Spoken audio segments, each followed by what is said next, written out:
Good morning, everyone. Today we are starting our talks with Dr. Lindsay Higdon from Thomas Jefferson University. And it's all yours, Doctor. Take it away. Have a great day, everyone.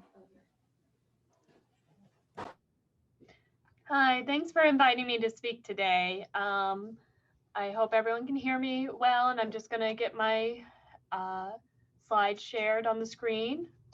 One moment.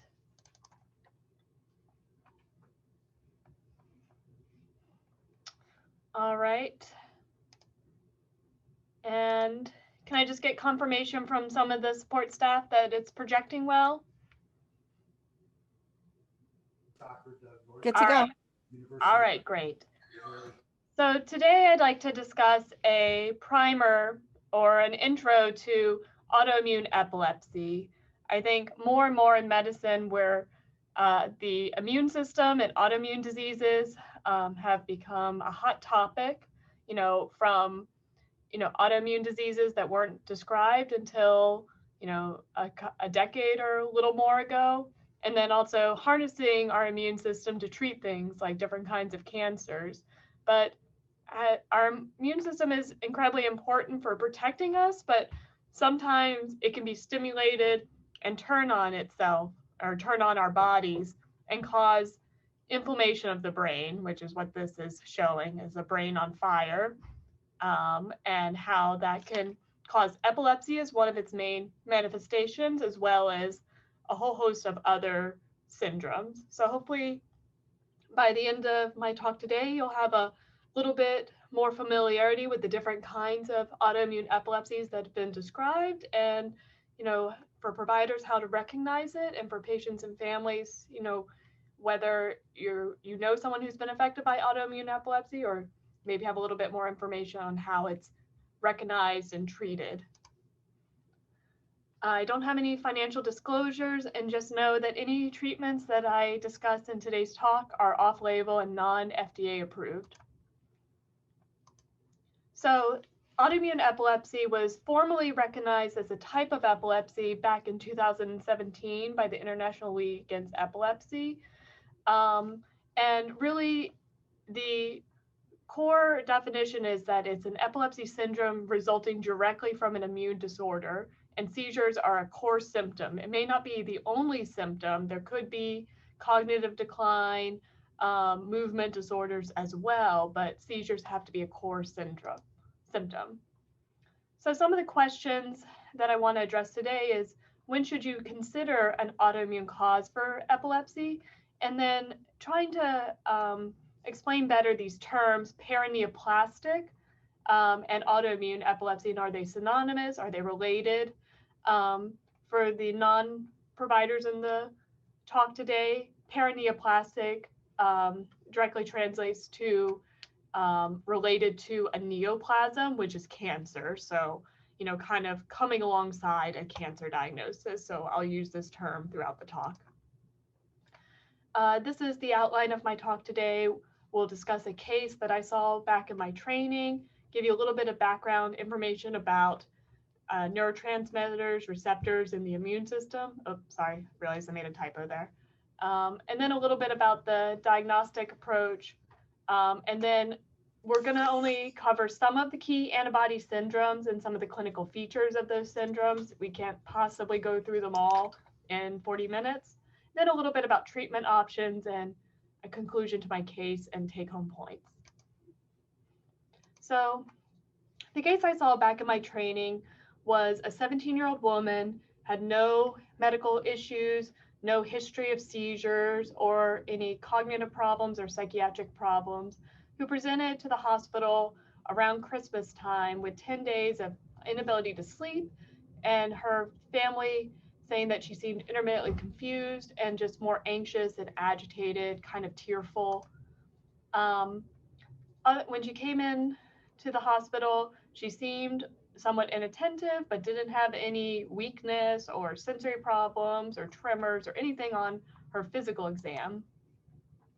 The following day, She was difficult to arouse from sleep, and then she was later in the morning hallucinating that her boyfriend was in the room, and then also intermittently staring, drooling, or blowing spit bubbles. And so she was rapidly declining after just one night in the hospital. Then she started to have discrete episodes of staring with unresponsiveness, and we were concerned that she was having focal impaired awareness seizures, or those are sometimes called complex partial seizures with the old terminology. Her EEG revealed rhythmic activity in the temporal region and just some mild generalized slow activity, so sort of generalized dysfunction, but that rhythmic activity in her right temporal lobe is highly suggestive of a risk of temporal lobe seizures. She did have a lumbar puncture performed, and this is her CSF analysis. And just so you know that the WBCs, those are the white blood cells. Normal is usually between 0 to 5 or 6, depending on your lab. So 10 is a little bit high, and they were all lymphocytes, which is a type of immune cell. She just had some red blood cells in there too, but still, this is more white blood cells than you should have for the amount of blood that was seen in this fluid. And then the protein level and sugar or glucose level were both normal. She had an MRI of her brain, which did not show any abnormalities. And then we checked her spinal fluid for viruses like herpes virus or the chickenpox virus, and those were negative.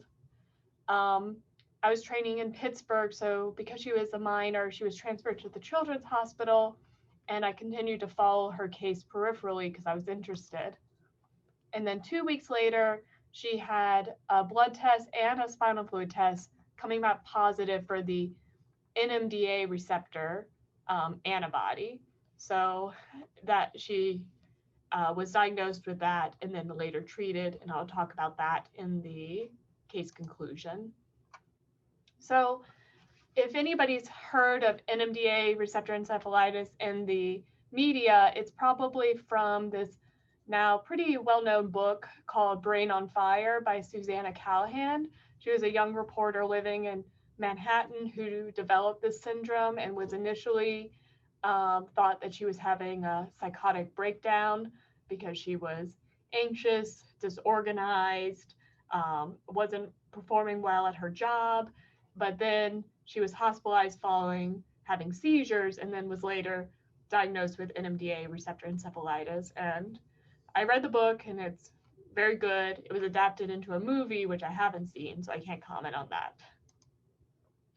So prior to when I first started this talk, trying to understand the different autoimmune syndromes and how it relates to epilepsy, many people often feel really unsure, not sure how to diagnose it, which antibodies are important to focus on and which aren't, and how much does immunotherapy versus seizure medicine play into the treatment. And I mean, it's not hard to see why it's confusing. There's so many different antibodies, all that say anti, followed by an acronym for a very complicated receptor type. And it is very confusing. So I'm going to try to simplify it a little bit by grouping these antibodies into two main groups. But before we do that, I just want to take a step back and really talk about our immune system in general. So the immune system is the way our body fights off invaders or anything that could cause harm. So I went on Google Images and I particularly thought this was an adorable image, so I thought I'd use it.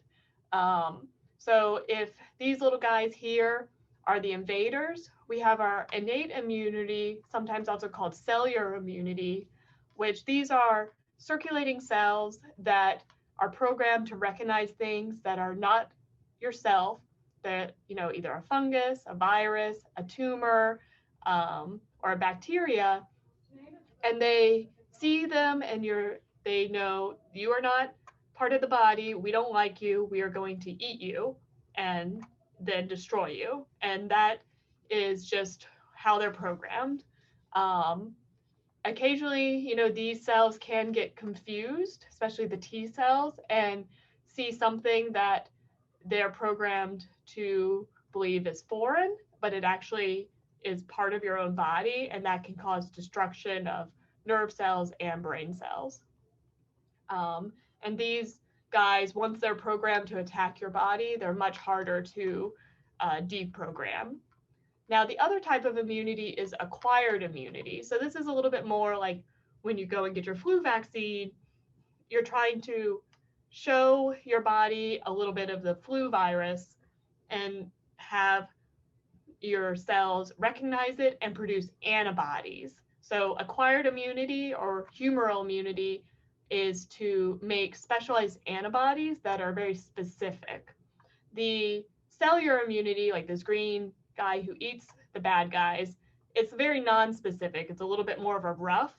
The difference is that the innate immunity is kind of, they're always there and they react very quickly, whereas the acquired immunity, it takes time. So that's why when you get a vaccine, you're getting it early before flu season hits, so that way you can hopefully have some antibodies circulating to help you fight off. Now, just, you know, to try to think about it like that, when we're talking about antibodies being the cause of a disease, you know, we're talking about a problem with the acquired immunity, but then there are autoimmune systems where your innate immunity seems to be the main player. So this is a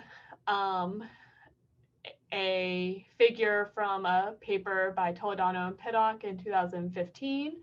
So lots of different things can cause your immune system to be activated. So if you look at this hashed circle up at the top, in the setting of a paraneoplastic syndrome, the tumor is really what's activating your immune system. Your immune system sees the tumor as these are abnormal cells, we don't like you, and they present proteins or what we call antigens, and that activates your immune system. The immune system can go in a couple different directions where T cells can be activated, and then they in turn activate plasma cells, which produce the antibodies. And then the T cells can also go inside the brain and connect to proteins, which they're programmed to cause death of the cells that are displaying these proteins. Now, the other directions you could go is just stimulating these B cells to produce antibodies, and then the antibodies are really sometimes doing the work for them. It's not the cells actually attacking the other cells, it's the antibodies causing the problem. So the antibodies attach to certain parts of these little proteins sticking out on the surface of the cell, and if they recognize it as this is the bad thing, they cause those little proteins to become inactivated or sometimes disappear. So defining these terms a little further, paraneoplastic suggests that the source of the epilepsy syndrome and other associated features is from an underlying cancer, and that the antibodies that may or may not be causative or just a marker of an underlying syndrome are from the cancer. However, there's many autoimmune epilepsy syndromes that can be seen without a cancer. And so there's sometimes you can have it be autoimmune and not paraneoplastic, versus it can be autoimmune and also paraneoplastic. So they're not synonymous terms. It's sort of like, you know, it's always autoimmune, but then plus minus a cancer association. And the antibody type really helps drive, you know, our understanding of approach to treatment and what kinds of medicines to use, and also the prognosis and response to treatment as well. So antibody type. The antibodies can roughly be divided into two groups. So antibodies to cell surface antigens. So those would be like the little proteins sticking out on the top of the cells. And then antibodies that are targeting proteins that are inside the cell. So the antibodies syndromes that are cell surface antigens would be Nmda, receptor encephalitis, voltage-gated potassium channel complex, or now called LGI1 or Caspr2, as well as acetylcholine receptor, which is the primary protein that's attacked in diseases like myasthenia gravis. The intracellular antigens, these are one of the types of antibodies that were described more in the late 1980s and early 90s. And these are the ones that are more classically paraneoplastic, often associated with small cell lung cancers and a couple other different cancer types. And these are targeting things that are inside the cell. The big difference is that we believe that these antibodies that we can detect in the blood are markers of an autoimmune condition, but these antibodies are not the cause of the syndrome themselves. The syndrome is actually caused by that innate immunity, these T cells, and the antibodies are just a marker of the disease process. Whereas with these cell surface antigens, the syndrome is mediated by the antibodies themselves. And this has been proved in the labs by actually taking the antibodies from a patient with a disease and transfer them into an animal model, and then the animal develops the disease itself. And doesn't happen with the second group, with the intracellular antigens. And also, it's been shown in animals as well as humans that if you remove the antibodies in group 1, they have neurologic improvement and maybe their seizures and their other symptoms, but that is not true in group 2. Usually, removal of antibodies does not really make a difference, and you really need to just suppress the immune system to try to stop the damage. And in both of these, removal of the tumor, if there is one, is helpful. But unfortunately, in group 2, usually they just don't respond to treatment nearly as well as group 1.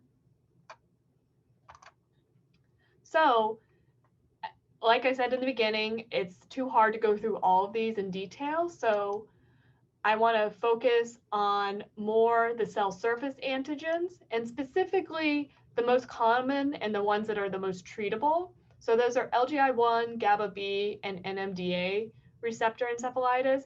And I'm going to throw in GAD65 because that's one that's incredibly common. It's the one from the intracellular group, but it doesn't really act exactly like the other ones. It's almost in a group of its own, but for a lot of the providers you've probably seen or treated somebody with GAD65 either as part of stiff person syndrome, or it's also seen in type 1 diabetes, and it's a tricky one. So just going back to basics a little bit, just thinking about all these names like GABA, NMDA, LGI1, like what am I talking about? So neurotransmitters are how cells communicate with each other. So this is a neuron in the brain, and essentially the head or body of the neuron sends a signal through its tail along the axon, and then it communicates with other cells by releasing neurotransmitters from these little feet here. And this is a blown up image here of what's going on at what we call the synapse. So each neuron releases its own neurotransmitters, and then there's all these tiny little proteins on the surface of the other cells that detect the neurotransmitter, and then that changes the way that neuron is firing. Now, glutamate is a neurotransmitter that's the primary excitatory transmitter in the central nervous system. So a lot of seizure medications, we actually try to calm down glutamate activity, or one of the, or targeting what are called sodium channels, which are also, they're receptors for that particular electrolyte that helps turn on cells that are excitatory.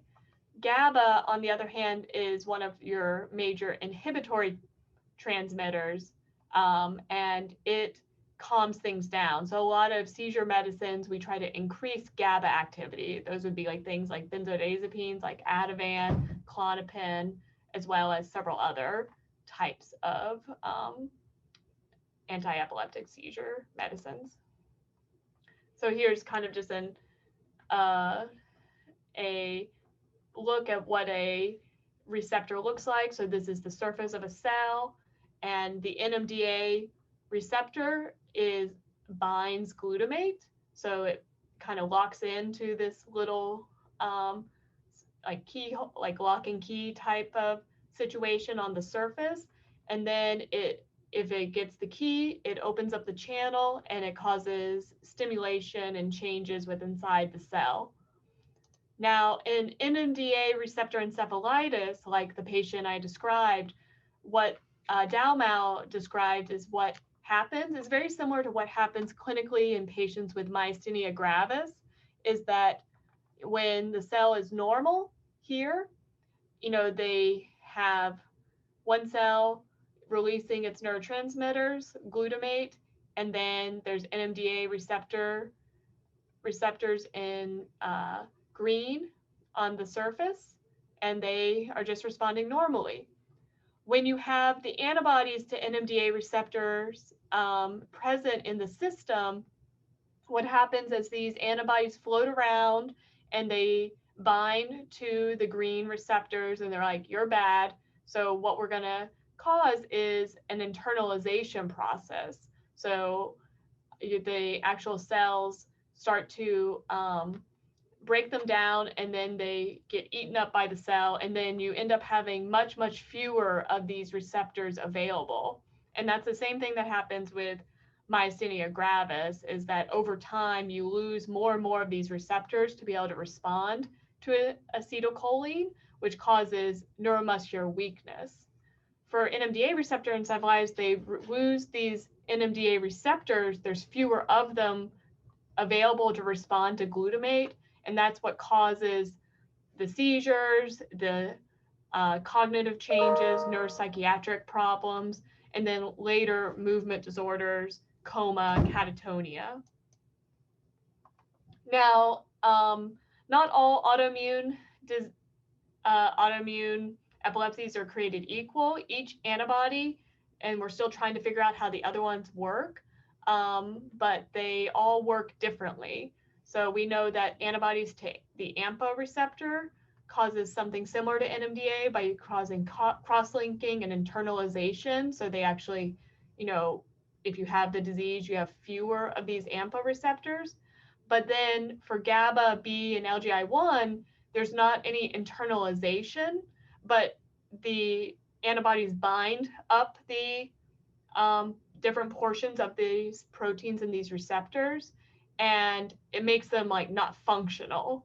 So each antibody kind of works a little bit differently, but we do know that there is the antibodies causing some kind of functional change in the way that the cells can respond. All right, so getting away from basics of neurotransmitters and antibodies and immune, let's talk about how do we diagnose these people.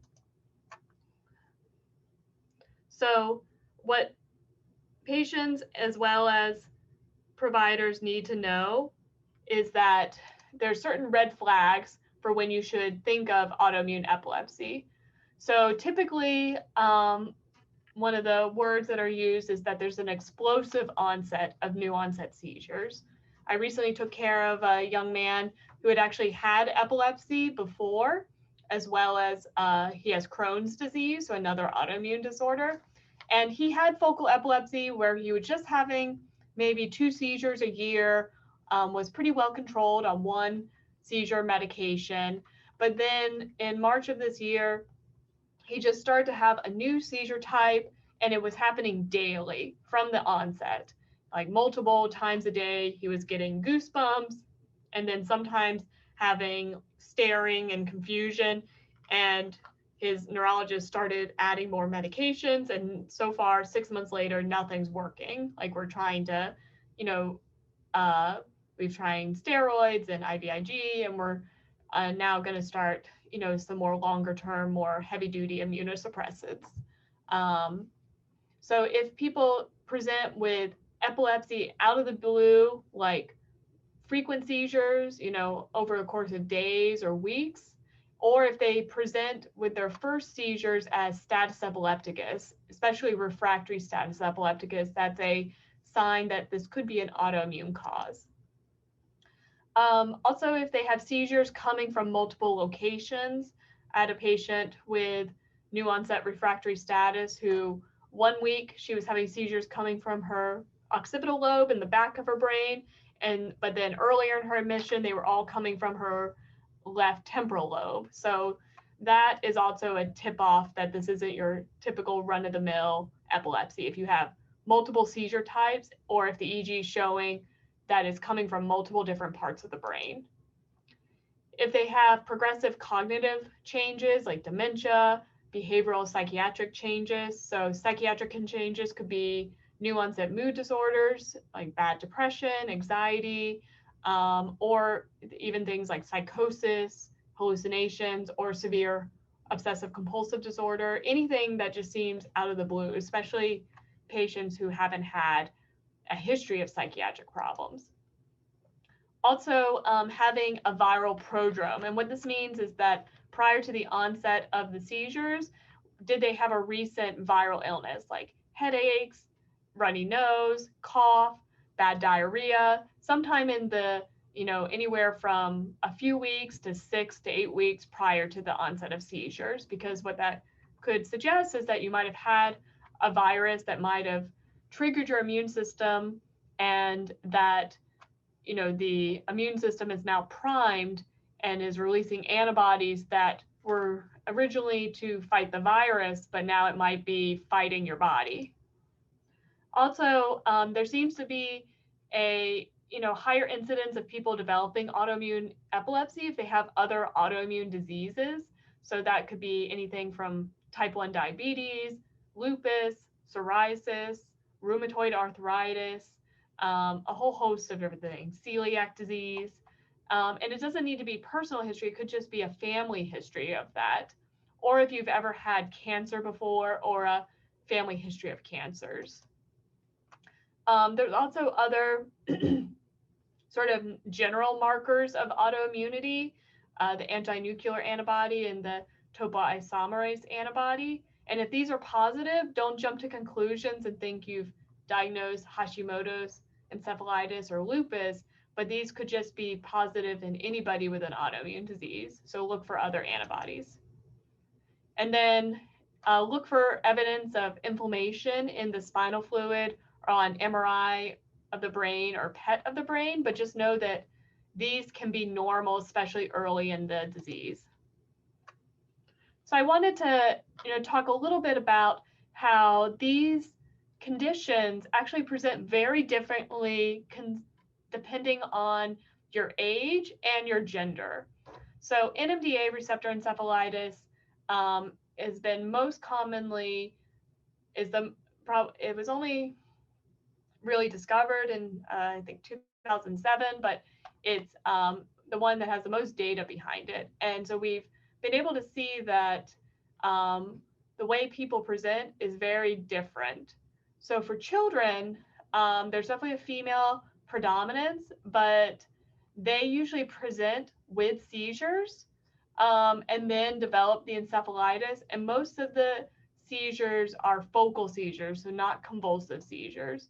And then with treatment, they eventually go away over time by 2 years, and they may not have chronic epilepsy. For male patients, they actually mirror what happens with children. They usually present with seizures or develop them early in their course. And they're about 50-50 generalized seizures or focal seizures.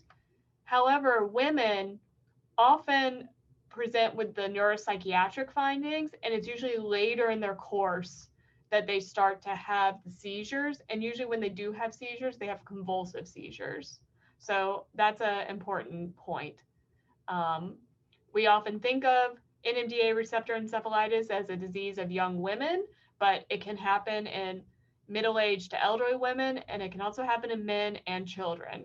But the classic syndrome is different for men and children and older women. Now with LGI1, it can have a couple of different presentations. It can happen in children, and they usually do have seizures, and they're always focal seizures.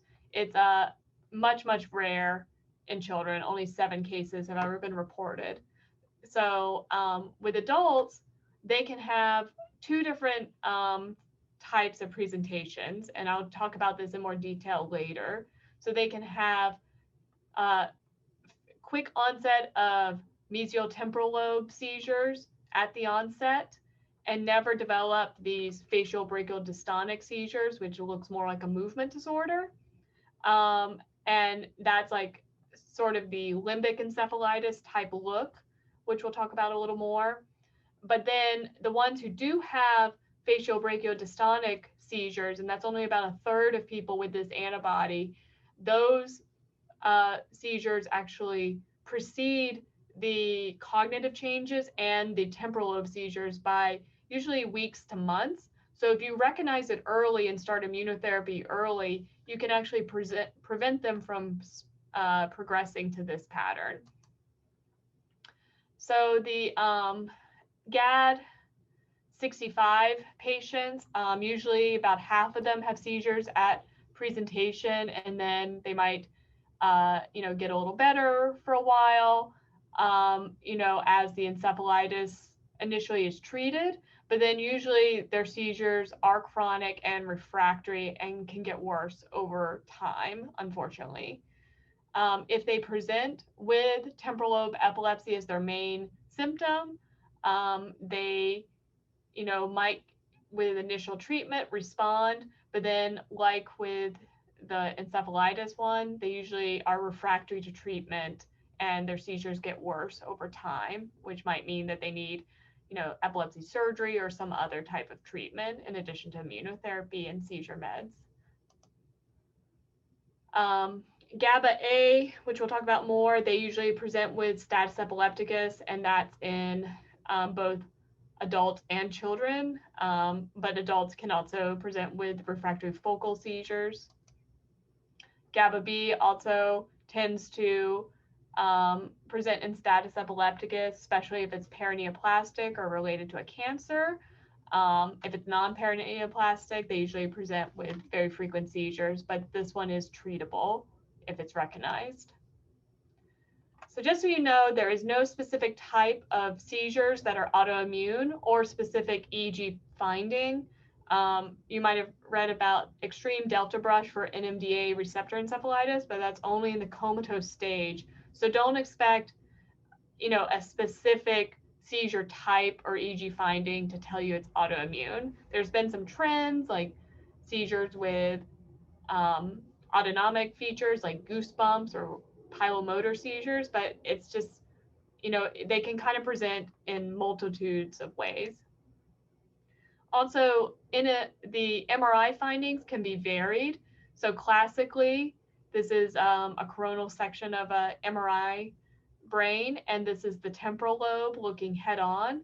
And you can see that this patient had increased T2 signal in their mesial temporal lobe, originally on the right, but then a few months later had it on the left. So having bitemporal changes, especially where it's like one side's affected in the beginning and then later the other side, that can be suggestive of an autoimmune process. But then sometimes you can get these big lesions like this where focally in the temporal, parietal lobe, you get a big area that looks swollen and irritated.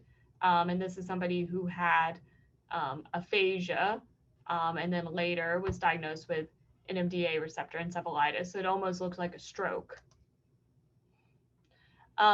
Recently, there's been some publications that PET scan can actually be much more sensitive in detecting early autoimmune encephalitis, up to 85% compared to 40% having PET abnormalities. So what a PET scan shows is how well your brain is basically absorbing and using glucose or sugar, which is main fuel source. And dysfunctional brain usually is not, is going to not take up as much glucose, but sometimes in autoimmune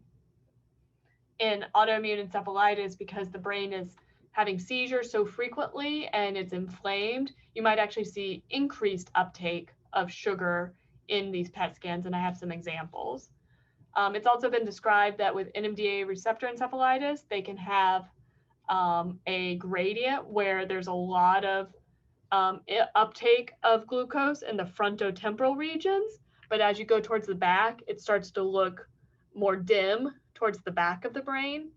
And then with LGI1, with the facial brachial dystonic seizures, you can see increased metabolism in the basal ganglia, or these deep gray structures, which are related to movement disorders.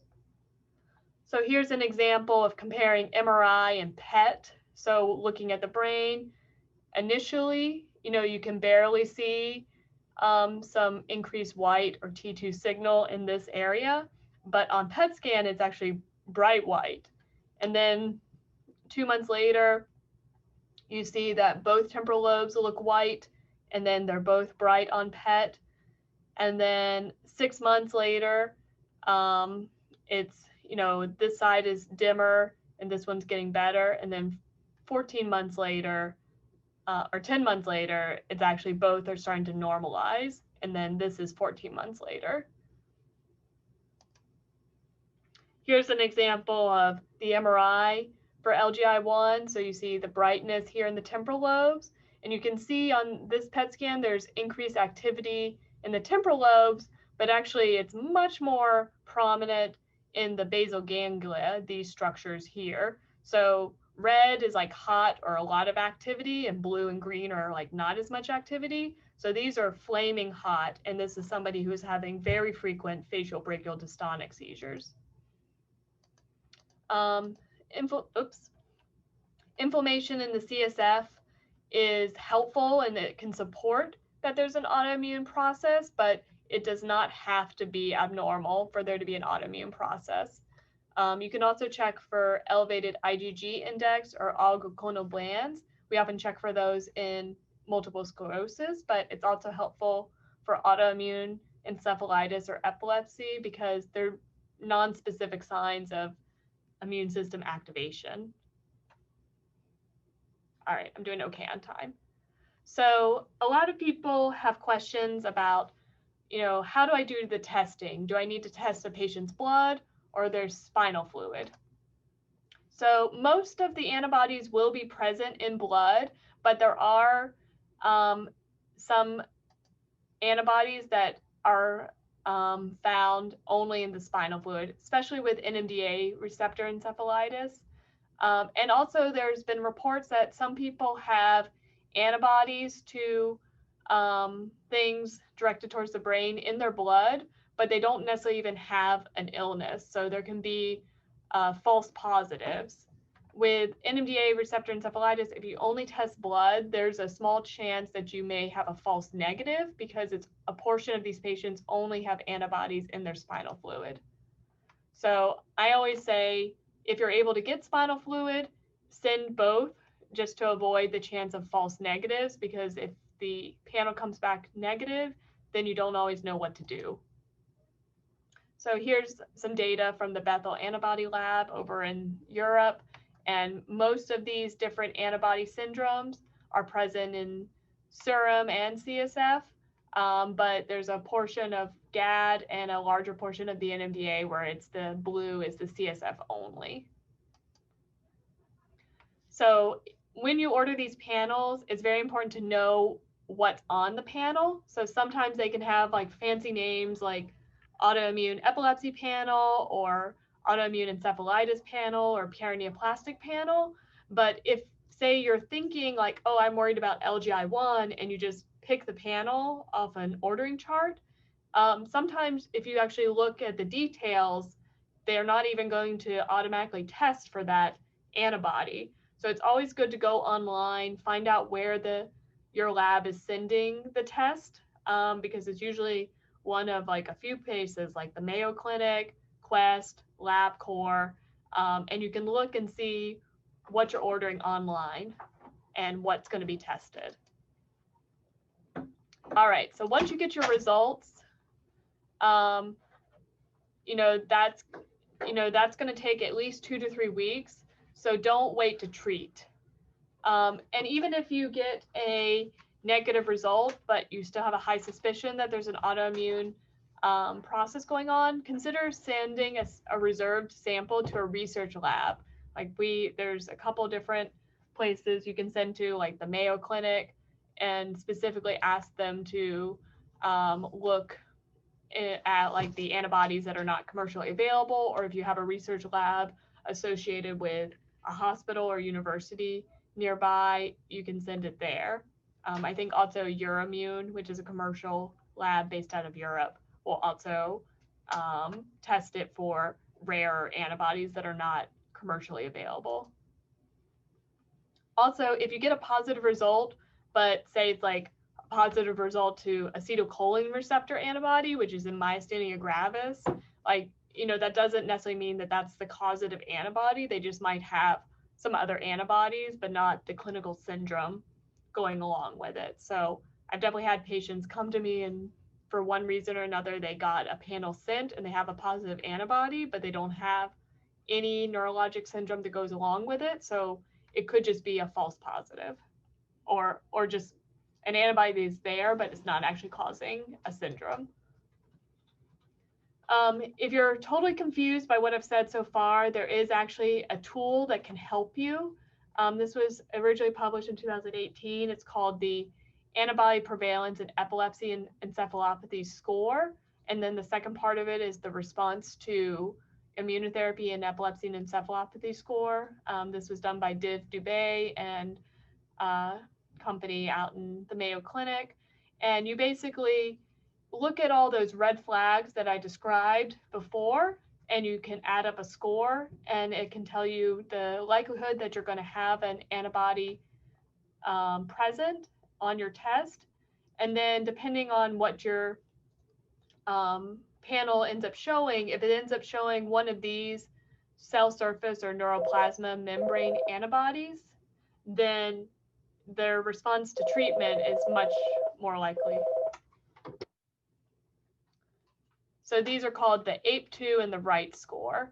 So they're pretty sensitive and specific, but just know it will not catch every single case. So if you have a low score below 4 or 7 and you still have a high suspicion, you might just have an atypical presentation.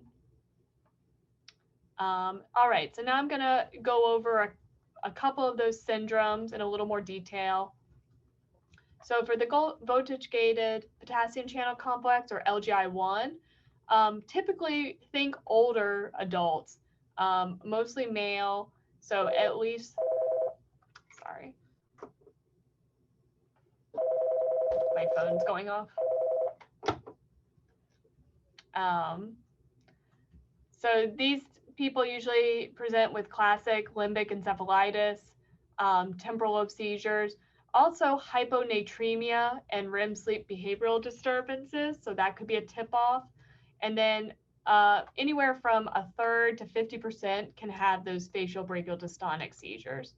So finally, I've mentioned them multiple times during this talk, and I'm actually going to show you what I'm talking about. So this woman here in the video is having them. So if you watch again, she's just sort of resting, and then suddenly she has a jerk of her right arm and face at the same time. Now these are technically a seizure, but they look like a movement disorder. And then this gentleman to the right, he has sort of a pulling movement and jerking of his hand.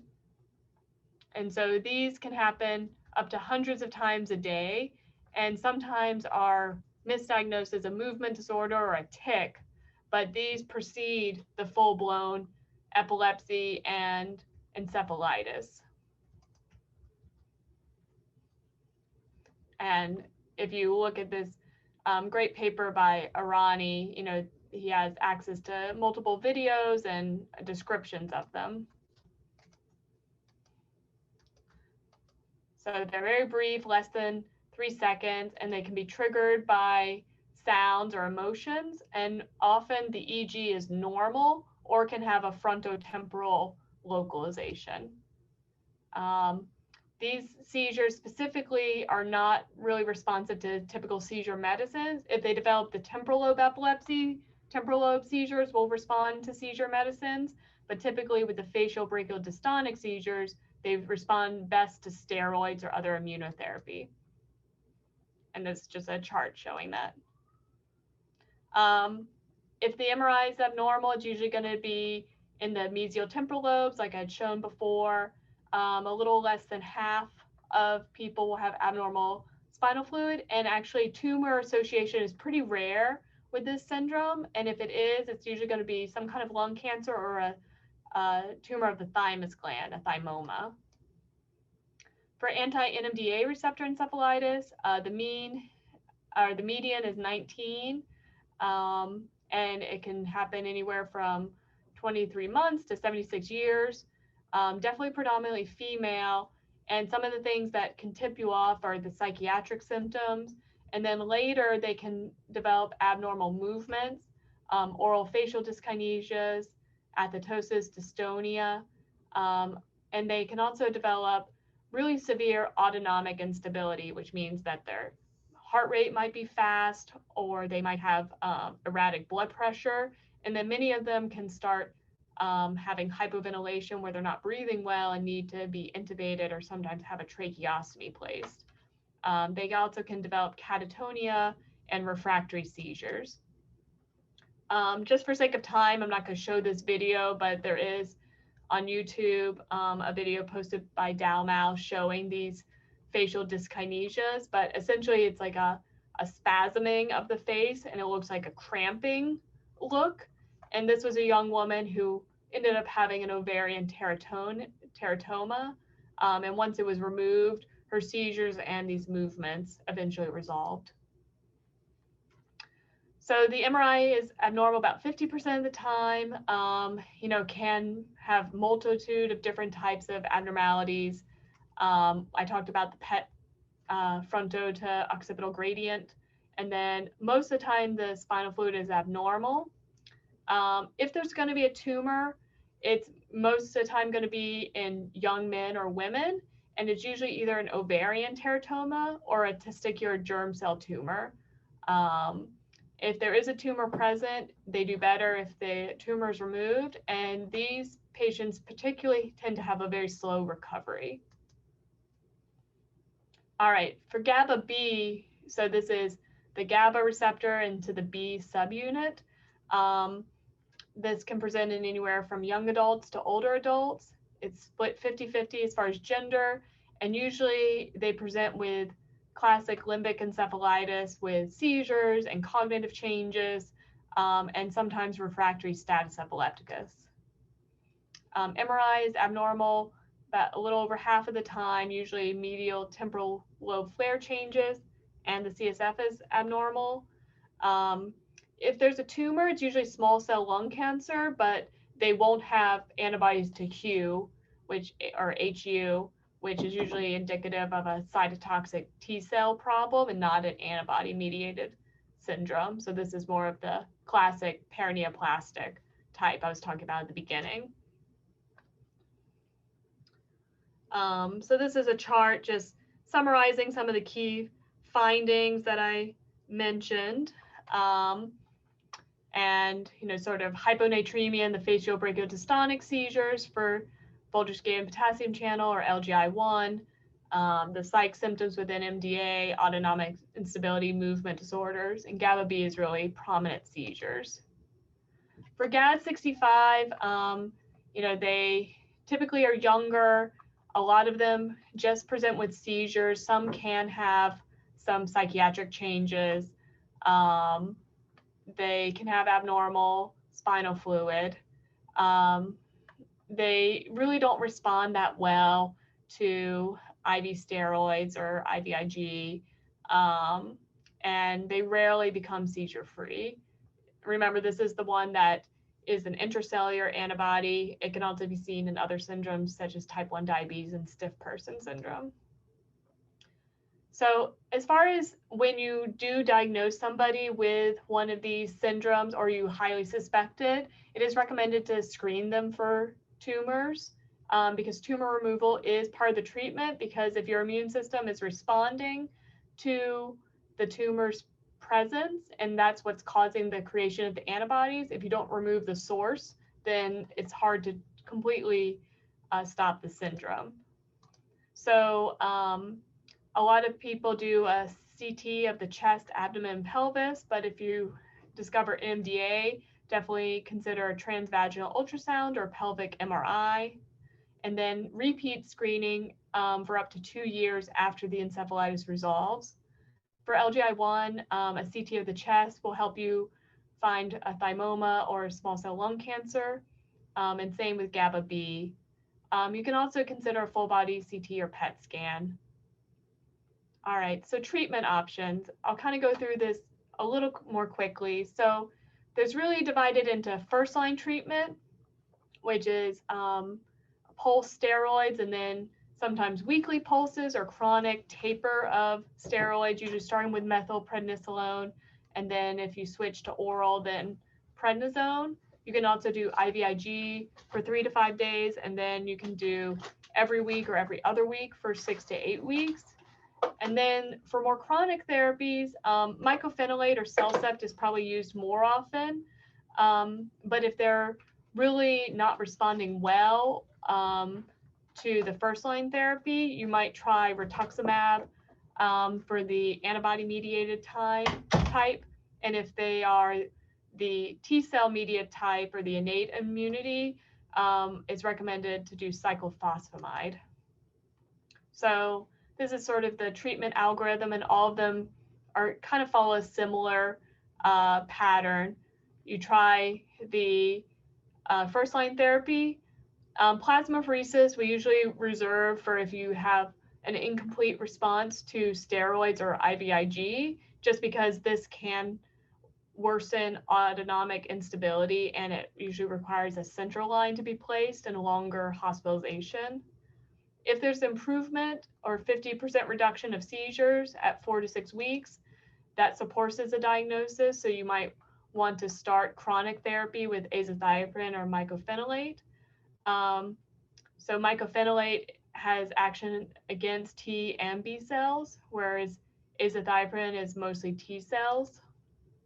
If there's no objective improvement, you might want to try an alternative first-line therapy.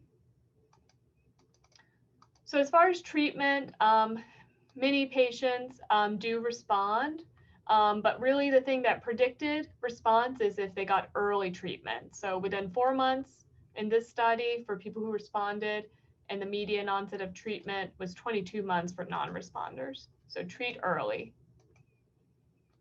And also the recovery can be very slow. So if you give steroids and you wait a few days and you're like, they're not improving, well, if like their cells have been, ravaged of all these receptors, as if you remove the antibody or bind up the antibody that's causing it, it takes time for the cells to rebuild and recreate all these proteins and put them back on their surfaces. So don't be impatient. It sometimes takes up to 6 weeks to actually see if there's any objective improvement. If they do have seizures, you can try to see if the frequency or the severity of the seizures starts to go down over those subsequent weeks. With Nmda receptor encephalitis patients, many of these patients needed 3 to 4 months of hospitalization or in a main hospital or rehabilitation. And usually as they recover, if they've gone into the coma phase, usually they have reverse order of their presenting symptoms. So they might redevelop movement disorders as they come out of their coma, and then they have the psychiatric symptoms. But 75% do recover, and it can take a really long time. Again, treating early, people did better. So I want to wrap up with my case conclusion. So after my patient was sent to the Children's Hospital, she did develop the oral facial dyskinesias and then catatonia. She didn't ever go into a complete coma, but she became, unresponsive and very withdrawn. She got 5 cycles of plasmapheresis and also a steroid taper and 3 doses of rituximab, and then was chronically treated with mycophenolate. She was given lorazepam to help treat her catatonia. And then 4 months after she was treated, she was still working with PT, OT, and speech, but all of her abnormal movements had resolved. She was independent in all of her activities of daily living, and she was able to complete her high school degree. And at that time, she was planning to go to college to pursue a degree in nursing or counseling. So just talking about all the things that are red flags, again, for autoimmune seizures. I'm just listing them out here. Take-home points. There is no specific type of autoimmune seizure type, and the clinical presentation can be variable based on the antibody and the person's age, gender. The inflammatory changes on imaging and spinal fluid can support a diagnosis, but they are not necessary to make that diagnosis. If your MRI is negative, consider a brain PET imaging, and make sure that when you send off the testing, it's going to take 2 weeks to come back. So make sure you send an appropriate panel and you know what it's testing for. Screen for tumors, and then treat early. Nobody dies from getting pulse steroids. So it's something that is worth trying if it's going to potentially stop or reverse this syndrome. And also, recovery can be extremely slow, so don't give up, don't get impatient, just give them time because they can recover. These are a list of my references, and I'm happy to take questions.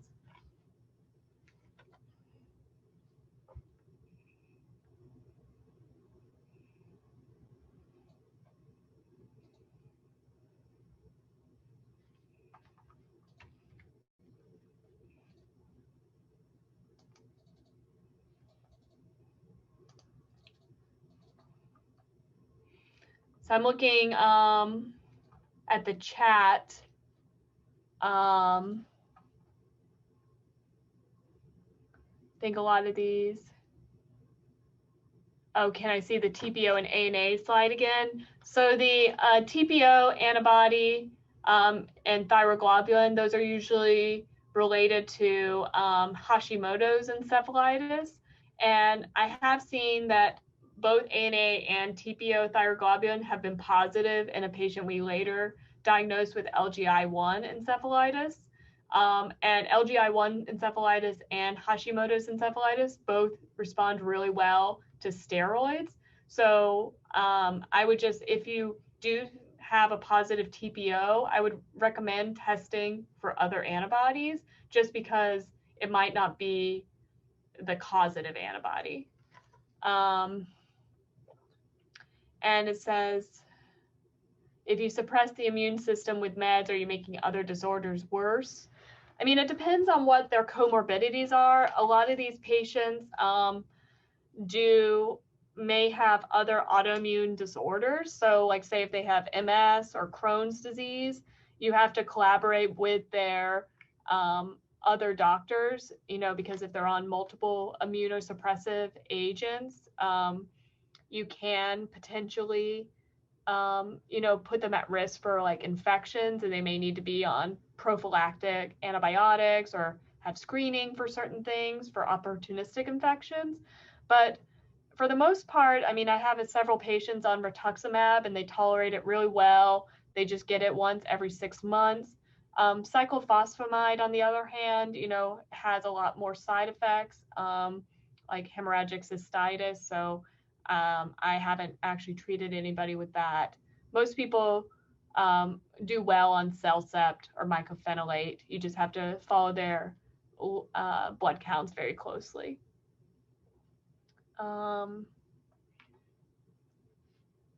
Any other questions?